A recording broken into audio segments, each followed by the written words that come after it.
paint everywhere. Do you look like a shrimp? Well, you're at the right place. We're gonna show you how to help you out to get better today. Except we are really not qualified and you really should not follow our advice. But You want abs? so you have this straight back and you go like this and then you bring it back.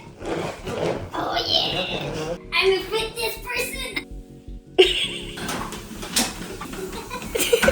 Oh yeah.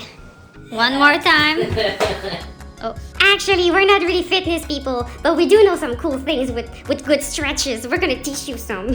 So let's start with downward raccoon. You start to put your little arms under your shoulders and you put your feet like this and you pull and then you stretch. Whoa, perfect form! And if you're good, you can put your feet on the floor, but I guess I'm a bit stressed out.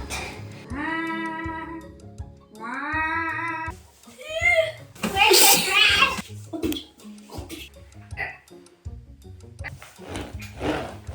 The Simba stretch.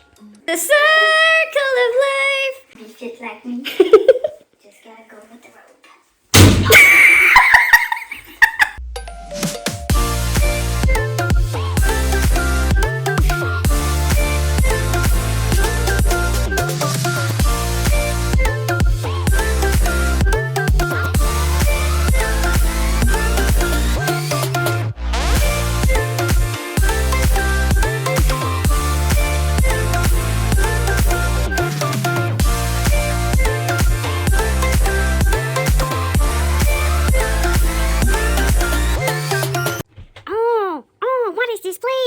What is this place? Something. You found There's something? a magic portal. Magic door! Let's